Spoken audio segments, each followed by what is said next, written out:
Hello everyone. अच्छा बच्चे, कुछ छोटे छोटे सेक्शंस आपके नेगोशिएबल इंस्ट्रूमेंट्स एक्ट 1881 के करने हैं बेटा। वो ये सेक्शन जो हमने पिछली क्लास में बेटा बाउंसिंग और डिसऑनर ऑफ चेक का केस किया था ना बेटा, काफ़ी हद तक उसी से रिलेटेड है बेटा। तो देखना क्या कह रहा है। Power of court to try cases summarily. बेटा पिछली क्लास में अगर आपको याद हो तो मैंने आपको बताया था कि जो पेई है, जो होल्डर है, वो कौन से कोर्ट के पास बेटा केस फाइल करेगा अगेंस्ट ड्रॉर। मेट्रोपॉलिटन मैजिस्ट्रेट, ठीक है, या फिर judicial magistrate of first class. तो all the offences under this chapter shall be tried by a judicial magistrate of first class और बाय अ मेट्रोपॉलिटन मैजिस्ट्रेट, ठीक है। अब बेटा होता क्या है, कई बार बेटा एक ना समरी ट्रायल होता है बेटा। क्या होता है? समरी ट्रायल, जिसे हम स्पीडी ट्रायल भी कहते हैं। बेटा समरी ट्रायल में क्या होता है, जो कोर्ट होता है ना, उसका बेसिक ऑब्जेक्टिव बेटा क्या होता है, जल्द से जल्द केस का नतीजा सुनाना। केस को 2 साल 5 साल 10 साल तक नहीं टालना, जल्द से जल्द बेटा, चट मंगनी पट ब्याह। तो कोर्ट का मोटिव यही होता है कि जल्द से जल्द केस का फैसला सुनाया जाए, केस को रफा दफा किया जाए। दैट इज नोन एज बेटा समरी ट्रायल। और बेटा सेक्शन 143 कोर्ट को ये पावर देता है कि वो समरी ट्रायल क्या कर सकती है बेटा, कंडक्ट कर सकती है। बेटा इसमें पता है जो तारीख मिलती है ना, जो तारीखें लगती हैं, वो बेटा जैसे आपने देखा होगा ना, मूवीज वगैरह में भी देखा होगा बेटा, जैसे आज की तारीख है 5 तारीख, कोर्ट कहता है अब मिलेंगे अगले महीने की 10 तारीख को। बेटा इसमें ऐसा नहीं होता है। इसमें पता है क्या होता है बेटा, इसमें तो फैसला जल्द से जल्द सुनाना है, तो इसमें ना बेटा रोज तारीख लगती है। मतलब आज अगर फैसला नहीं आ पाया, कल नहीं आ पाया, परसों नहीं आ पाया, अगले दिन। तो बेटा इसमें ना तब तक रोज के हिसाब से तारीखें लगती जाती हैं जब तक बेटा केस का फैसला नहीं आ जाता। मोटिव कोर्ट का यहां पर होता है जल्द से जल्द केस का फैसला सुनाना। That is known as summary trial. और सेक्शन 143 कोर्ट को पावर देता है कि वो क्या सुना सकता है बेटा, वो समरी ट्रायल कंडक्ट करवा सकता है। In case of any conviction in summary trial under this section, it shall be lawful for the magistrate to pass a sentence of imprisonment for a term not exceeding 1 year and an amount of fine and an amount of fine exceeding rupees 500। बेटा अब ना उन्होंने एक बात बेटा साफ साफ कही है। अगर आपको बेटा कल याद हो तो मैंने आपको कहा था कि अगर आपको डिसऑनर ऑफ चेक का केस आता है ना बेटा, तो आपके ऊपर इम्प्रिजनमेंट लगती है 2 साल की, फाइन इम्पोज होता है twice the amount of cheque, या फिर दोनों भी हो सकता है। लेकिन बेटा समरी ट्रायल में अगर आपका केस समरी ट्रायल के थ्रू किया गया है बेटा, तो उस केस में कोर्ट आपको इम्प्रिजनमेंट 2 साल की नहीं देता है बेटा, 1 साल तक की आपको इम्प्रिजनमेंट देता है और 500 रुपये तक का आपके ऊपर क्या इम्पोज करता है, फाइन, अगर समरी ट्रायल कंडक्ट किया जाता है तो। लेकिन मैजिस्ट्रेट के पास यानी कोर्ट के पास ये भी पावर है कि वो केस को समरी ट्रायल में ना लेके जाए, बल्कि फुल फ्लेज्ड केस बेटा रन किया जाए। और उस केस में आपको इम्प्रिजनमेंट बेटा 2 साल की हो सकती है, फाइन आपको twice the amount of cheque हो सकता है, और बोथ। तो यहां पर देखना, when at the commencement of और in the course of summary trial, मतलब समरी ट्रायल शुरू होने के टाइम पे या बीच में, it appears to the magistrate that nature of the case is such that a sentence of imprisonment for a term exceeding 1 year may have to be passed। मतलब बेटा समरी ट्रायल शुरू करने के समय या बीच में कोर्ट को यह लगता है कि जो 1 साल का समय इंपोज किया गया है समरी ट्रायल में वो कम है, बढ़ना चाहिए, और that is for any other reason undesirable to try the case summarily. और बेटा कोर्ट को ये लगता है कि ये सही नहीं होगा कि हम इस केस का नतीजा, इस केस का फैसला जल्दबाजी में सुनाएं, ठीक है।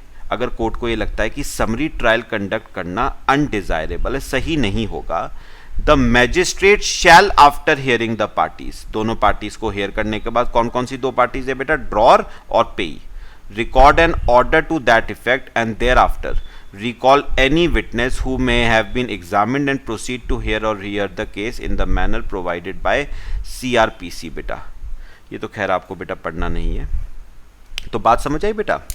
तो कोर्ट समरी ट्रायल कंडक्ट करवा भी सकता है और कोर्ट डिसाइड कर सकता है कि मुझे समरी ट्रायल कंडक्ट नहीं करवाना है, ये अनडिजायरेबल होगा, ये सही नहीं होगा कि हम इस केस का फैसला किसी जल्दबाजी में सुनाएं। ठीक है बेटा। अच्छा, फिर बेटा समरी ट्रायल में होता क्या है, the trial of a case shall so far as practicable consistently with interest of justice be continued from day to day until its conclusion। यानी याद रखना बेटा, समरी ट्रायल में तारीख 15 दिन बाद, 1 महीने बाद की नहीं दी जाती है, तारीख अगले दिन की ही दी जाती है। तो जो आपकी कोर्ट की हियरिंग है वो एडजर्न होती है, लेकिन नेक्स्ट डे पे, 15 दिन बाद नहीं, 1 महीने बाद नहीं, तो रोज के हिसाब से बेटा समरी ट्रायल कंडक्ट होता है। आज नहीं फैसला आया, कल नहीं फैसला आया, परसों, तारीख अगले दिन की ही लगेगी, unless court finds the adjustment of the trial beyond the following day to be necessary for reasons to be recorded in writing. हाँ, अगर कोर्ट को यह लगता है कि पार्टीज को थोड़ा सा समय देना चाहिए एविडेंस पेश करने के लिए, अपना व्यू पॉइंट रखने के लिए, तो उस केस में कोर्ट 2-4 दिन 5 दिन बाद के लिए एडजर्न कर सकता है। लेकिन नॉर्मल रूल तो बेटा समरी ट्रायल में यह होगा कि एडजर्नमेंट नेक्स्ट डे पे होगा, अनटिल और अनलेस मैजिस्ट्रेट को लगता है कि थोड़ा सा टाइम पार्टीज को एविडेंस पेश करने के लिए देना चाहिए। ठीक है। Time limit, every trial under this section यानी summary trial shall be conducted as expeditiously, मतलब जल्दी से जल्दी बेटा, as possible, and an endeavour should be made to conclude the trial within 6 months from the date of filing of complaint. मतलब जिस दिन बेटा पेई ने कंप्लेंट लॉन्च करी है ना, वहां से 6 महीने के अंदर अंदर कोर्ट की यह कोशिश होनी चाहिए कि इस केस का फैसला सुना दिया जाए, जल्द से जल्द इस केस को खत्म करने की कोशिश होनी चाहिए बेटा। 6 months तो मैक्सिमम पीरियड है बच्चे। ठीक है, छोटी छोटी बातें बेटा, उतनी ज्यादा एग्जाम पॉइंट ऑफ व्यू से इंपॉर्टेंट नहीं है। देखो फिर क्या है बेटा, power to direct interim compensation क्या होता है जरा समझते हैं बेटा। The court trying an offence under section 138 में order the drawer of the cheque to pay interim compensation to the complainant. बेटा अब एक बात सुनो, पेई ने, होल्डर ने बेटा ड्रॉर के ऊपर केस फाइल करा, कंप्लेंट फाइल करी कोर्ट के पास, मेट्रोपॉलिटन मैजिस्ट्रेट या judicial magistrate of first class, case file कर दिया। अब क्या हुआ बेटा, ध्यान से सुना मेरी बात। अब क्या हुआ बेटा, कोर्ट ने ड्रॉर को ये ऑर्डर दिया है कि तुम कंप्लेनेंट को, मतलब पेई को पे करोगे इंटरिम कंपनसेशन। अभी फैसला नहीं आया है, अभी तो केस चल रहा है, तुम पेई को, तुम एक काम करो, तुम इंटरिम कंपनसेशन पे कर दो, बाद में अगर तुम बली हो गए तो वापस ले लेना। बात समझो जो मैं कह रहा हूं। कोर्ट ने ड्रॉर को यह हिदायत दी है, ऑर्डर दिया है कि तुम पेई को आज अभी इसी वक्त पे करोगे इंटरिम कंपनसेशन। वो कहता है ड्रॉर, भाई मेरा जुर्म अभी साबित थोड़ा ना हुआ है। कोर्ट कहेगा अगर तू कल को बली भी हो गया तो वापस ले लियो ना, तेरा इंटरिम कंपनसेशन वापस दिलवाएंगे तेरे को इंटरेस्ट के साथ। बात समझो बेटा, इंटरेस्ट के साथ तेरा इंटरिम कंपनसेशन तेरे को वापस दिलवाएंगे। अच्छा, अगर तू बली नहीं हुआ, तेरे ऊपर जुर्म साबित हो गया, तो जो बचा हुआ फाइन होगा वो तुझे एडिशनल कॉम्प्लेनेंट को पे करना पड़ेगा। बात समझ आई? अच्छा, अमाउंट ऑफ इंटरिम कंपनसेशन बेटा कितना होगा? Interim compensation shall not exceed 20% of the amount of cheque. तो 10 लाख रुपए का चेक है तो इंटरिम कंपनसेशन मैक्सिमम 20%, 2 लाख रुपए का हो सकता है बेटा। Time limit for payment of interim compensation बेटा interim compensation shall be paid within 60 days from date of order of court, मतलब जिस दिन कोर्ट ने आपको ऑर्डर दिया है उससे 60 डेज के अंदर अंदर आपको इंटरिम कंपनसेशन पे करना पड़ेगा।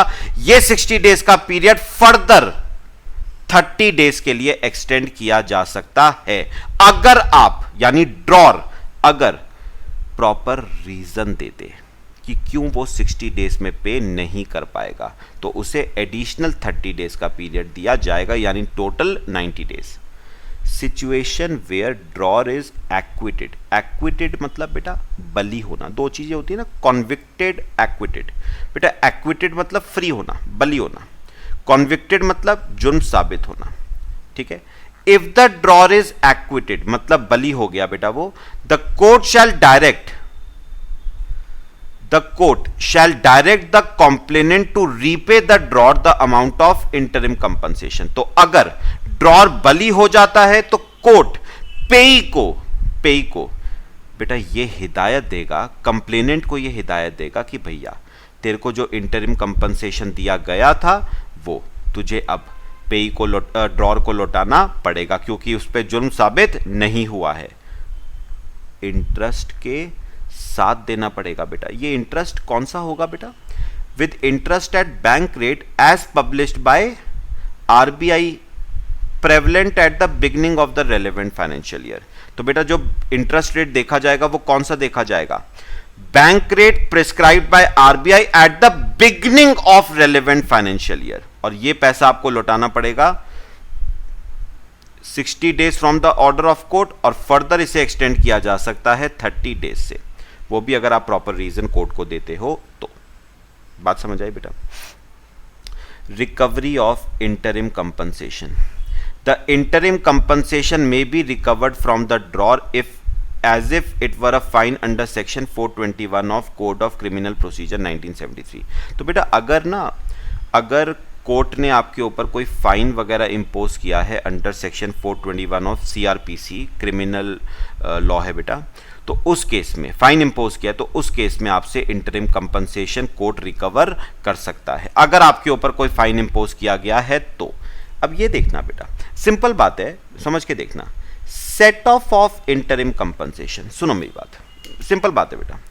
इमेजिन करो मैं ड्रॉर हूं बेटा और मेरा जुर्म साबित हो गया, मतलब I am not acquitted, I am convicted, ठीक है, मेरा जुर्म साबित हो गया और मेरे ऊपर बेटा कोर्ट ने क्या इंपोज किया? फाइन वगैरह इंपोज किया अंडर सेक्शन 138। कितना था फाइन बेटा? Twice the amount of cheque, है ना। तो बेटा एग्जांपल के तौर पे 10 लाख का चेक था तो ट्वाइस द अमाउंट मतलब 20 लाख रुपए का मेरे ऊपर क्या इंपोज किया गया? फाइन। इंटरिम कंपनसेशन कितना दिया था बेटा मैंने? 2 लाख रुपए तो इंटरिम कंपनसेशन में दे चुका था बेटा, 2 लाख दे चुका हूं और कितना देना पड़ेगा? 18 लाख रुपए आपको और देना पड़ेगा, ठीक है। बात तो सिंपल है ना। The amount of fine imposed under section 138, कितना फाइन इम्पोज किया गया है? Twice the amount of cheque 20 lakh, shall be reduced by amount paid और रिकवर्ड एज इंटरिम कंपनसेशन। तो 20 लाख रुपए का फाइन इंपोज किया जिसमें से 2 लाख रुपए का कंपनसेशन मैं ऑलरेडी दे चुका हूं। कितने रुपए बेटा और देने पड़ेंगे मुझे? 18 लाख रुपए मुझे और देने पड़ेंगे। तो याद रखना, आप जो इंटरिम कंपनसेशन पे करते हो वो बाद में जाके आपके फाइन के अगेंस्ट क्या हो जाता है? सेट ऑफ हो जाता है बेटा। अगर आप एक्विटेड हो तो आपको लौटा दिया जाएगा, अगर कन्विक्टेड हो तो आपका अमाउंट सेट ऑफ हो जाएगा। बात समझ आई बेटा? फिर यह भी बेटा बिल्कुल सेम है। Power of appellate court to order payment pending appeal against conviction. बेटा बहुत सिंपल है, मेरी बात समझना बेटा। इमेजिन करो ये जो मेट्रोपॉलिटन मैजिस्ट्रेट था और जो जुडिशियल मैजिस्ट्रेट था उसने मुझे दोषी पाया, मतलब आई एम कॉन्विक्टेड। लेकिन बेटा मैंने कहा ठीक है तुम्हें सजा सुनानी है सुना दो, मैं तो तुम्हारे खिलाफ अपील फाइल करूंगा। तो मैंने अपील फाइल कर दी बेटा, कहां पर? एपिलेट कोर्ट में। मैंने मेट्रोपॉलिटन मैजिस्ट्रेट और जुडिशियल मैजिस्ट्रेट जिसके आगे मेरा ट्रायल चल रहा था उनके खिलाफ मैंने एपिलेट कोर्ट में क्या फाइल कर दी बेटा? अपील फाइल कर दी। तो देखो उन्होंने क्या कहा, if the drawer is convicted under section 138। मेरे को एक बार बताओ बेटा, अपील आप कब फाइल करोगे? जब आपको सजा सुनाई गई है जुडिशियल मैजिस्ट्रेट द्वारा। अगर जुडिशियल मैजिस्ट्रेट ने आपको बरी कर दिया तो फिर अपील क्यों फाइल करोगे बेटा? तो उन्होंने कहा if the drawer is convicted under section 138, मतलब आपको दोषी पाया जाता है तो आप चाहो तो उस कन्विक्शन के अगेंस्ट एक अपील फाइल कर सकते हो। किसके पास बेटा? एपीलेट कोर्ट के पास आप एक अपील फाइल कर सकते हो, और एपीलेट कोर्ट आपको फिर से वही ऑर्डर देगा जो जुडिशियल मैजिस्ट्रेट ने दिया था। क्या? आपको 20% आपको पे करना पड़ेगा एज इंटरिम कॉम्पनसेशन, और ये 20% बेटा होगा amount deposited under section 148 shall be in addition to any interim compensation paid by the appellant under section 143A। तो एक बात याद रखना बेटा, ये जो इंटरिम कंपनसेशन एपीलेट कोर्ट आपके ऊपर इंपोज कर रहा है, this is in addition to the interim compensation imposed by judicial magistrate और मेट्रोपॉलिटन मैजिस्ट्रेट। ये अमाउंट बेटा कब तक जमा करवाना है? वही टाइम है बेटा, 60 डेज का टाइम है from the date of order, which can be extended further by 30 days, वो भी अगर आप प्रॉपर रीजन देते हो। ठीक है। अब order of appellate court to release the amount deposited. The appellate court may at any time during the pendency of the appeal direct the release of amount deposited by the appellant with the complainant। ठीक है, वही बात आगे बचे।